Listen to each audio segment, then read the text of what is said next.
Problem solve करेंगे जी हम square root and absolute value functions के हवाले से। और हमारा क्वेश्चन जो ये है कि find the domain and range of the following functions.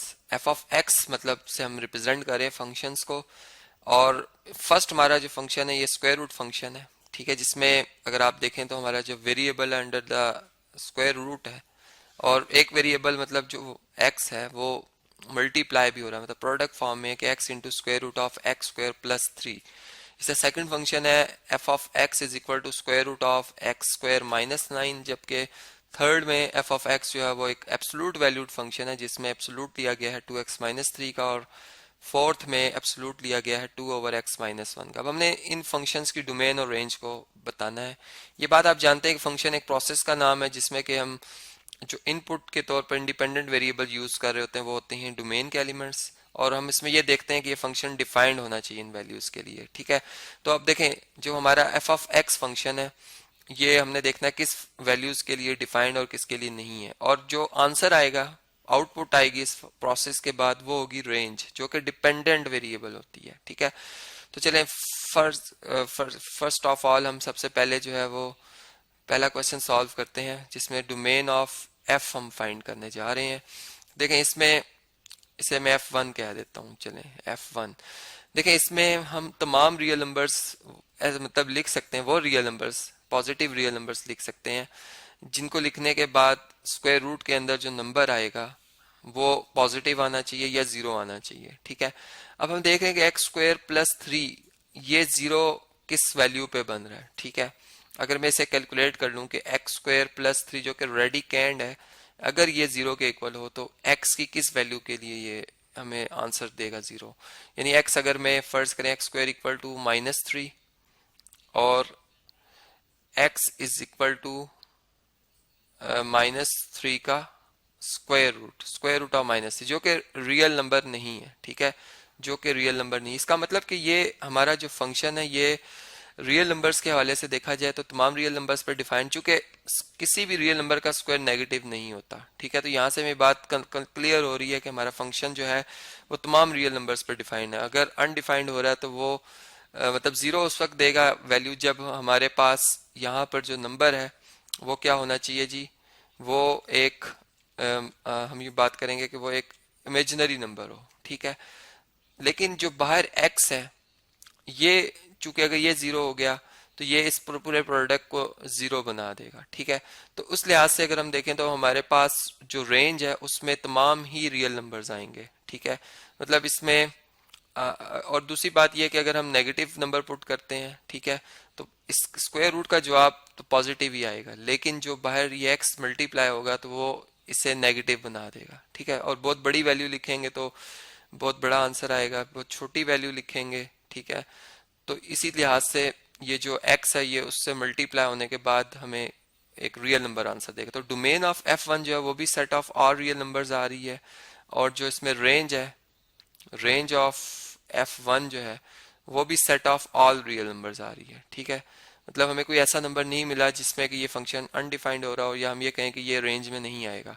इससे हमारे पास जो सेकंड फंक्शन है f2x, f2 ऑफ x, अगर आप इसमें देखें तो इसमें अब हम कह सकते हैं चूंकि इसमें रेडिकेंड एक्स स्क्वायर माइनस 9 है, अगर हम इसको देखें कि ये जीरो किस x की वैल्यू पे होता है तो ये हमारे पास एक्स स्क्वायर इक्वल टू 9 आ रहा है, मीन्स के x इक्वल टू जो है वो पॉजिटिव 3 या नेगेटिव 3 दोनों ही नंबर्स के ऊपर ये अनडिफाइंड। इसका मतलब ये पॉजिटिव 3 और नेगेटिव 3 जो है इसमें अगर हम लिखेंगे तो ये हमें जीरो आंसर देगा, लेकिन जब हम पॉजिटिव 3 से बड़ा नंबर लिखते हैं, ठीक है, तो हमारा जो जवाब है वो पॉजिटिव आएगा, और स्क्वायर रूट पॉजिटिव नंबर्स के लिए डिफाइंड है, ठीक है। जीरो उसमें सबसे आप समझ लें कि मिनिमम नंबर है जो कि नॉन नेगेटिव रियल नंबर है।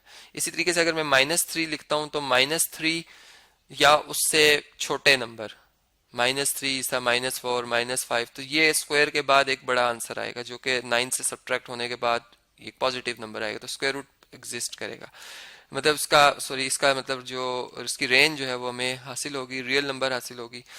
इसलिए हम यहाँ पर यूं बात करेंगे कि जो हमारे पास डोमेन है इस फंक्शन के लिए हमारे पास लिमिटेशन आ गई है कि हम डोमेन में जो नंबर्स हैं वो रियल नंबर्स तो हम लिखेंगे, लेकिन वो रियल नंबर नहीं लिखेंगे जो कि 3 से छोटे, पॉजिटिव 3 से छोटे, लेकिन जो आप ये समझ लें कि जो -3 है उससे बड़े हों।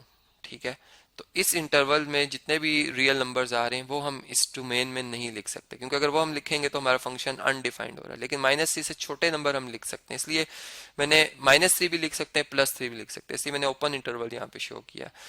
और इसी तरीके से जो रेंज हमारे पास इस फंक्शन की बनेगी, रेंज ऑफ f2, अब वो हम ये बात जानते हैं कि हमारा जो स्क्वायर रूट फंक्शन है इसमें जो हमें रेंज मिलती है वो एब्सोल्यूट मिलती है, मतलब वो एक पॉजिटिव नंबर होता है।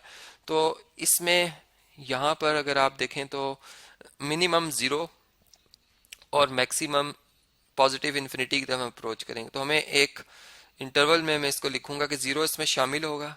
ठीक है, लेकिन हम 0 से इंक्रीज करते करते पॉजिटिव इन्फिनिटी की तरफ जो है वो अप्रोच कर रहे होंगे।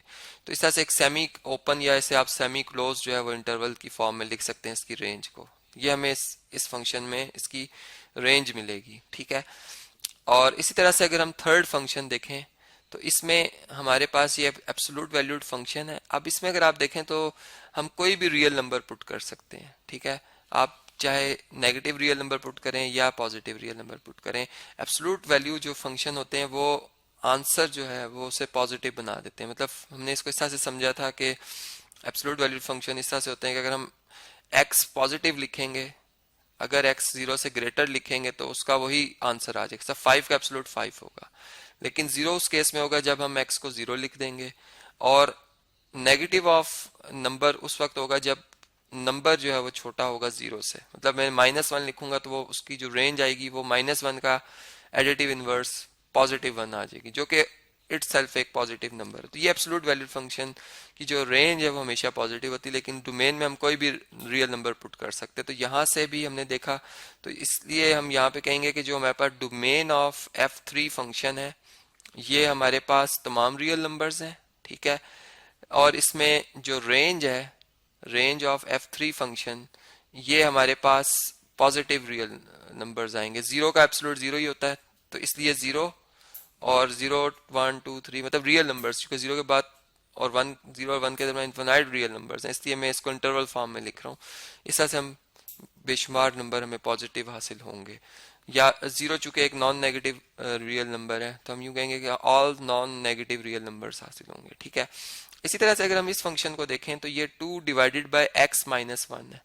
अब इसमें हम तमाम रियल नंबर लिख सकते हैं, लेकिन अगर मैं x को 1 लिख देता हूं तो मेरा ये फंक्शन 2/0 अनडिफाइंड हो जाता है। At x equal to 1 f of x क्या हो जाता है, इज बिकम अनडिफाइंड।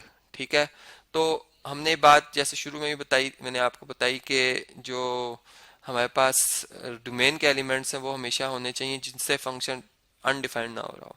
ठीक है, मतलब डिफाइंड हो, हम वो नंबर्स जो है वो लिखते हैं। ठीक है, तो यहाँ पर फिर हम यूं कहेंगे कि डोमेन जो हमारे पास है, डोमेन ऑफ f4, इसे मैं फोर्थ फंक्शन कह देता हूँ, ये हमारे पास तमाम रियल नंबर्स आएगी, लेकिन इसमें हम वो नंबर निकाल देंगे जिसमें हमारा फंक्शन अनडिफाइंड हो रहा है, मतलब रियल नंबर का डिफरेंस ले लेंगे सिंगलटन सेट जिसमें 1 कंटेन्ड हो रहा है। ठीक है, और इसी तरीके से रेंज जिसका मैंने आपको बताई कि रेंज में हमारे पास अब आंसर 0 नहीं आएगा, चूंकि देखें हमारे पास 2 को मल्टीप्लाई करने के लिए 0 नहीं है कि मैं कहूं कि यहाँ पर 0 से 2, जब तक 0 से नहीं मल्टीप्लाई होगा हमारा आंसर 0 नहीं आएगा। ठीक है, इसलिए यहाँ पर हमारे पास तमाम पॉजिटिव रियल नंबर्स तो आएंगे। ठीक है, लेकिन हमारा जो जवाब है वो 0 मतलब हमें नहीं मिलेगा। तो रेंज जो f(4) फंक्शन है इसमें 0 शामिल नहीं, लेकिन 0 से बड़ा नंबर जो है वो शामिल होगा, और 0 टू इन्फिनिटी हम शो करेंगे, पॉजिटिव रियल नंबर्स आएंगे। ठीक है, और मतलब 0 नहीं आ रहा है इस दफ़ा, चूंकि 0 उस सूरत में आता है जब हम 0 लिख सकें। अब हम यहाँ पर रेंज में हम देख रहे हैं कि हमें 0 हासिल नहीं होगा।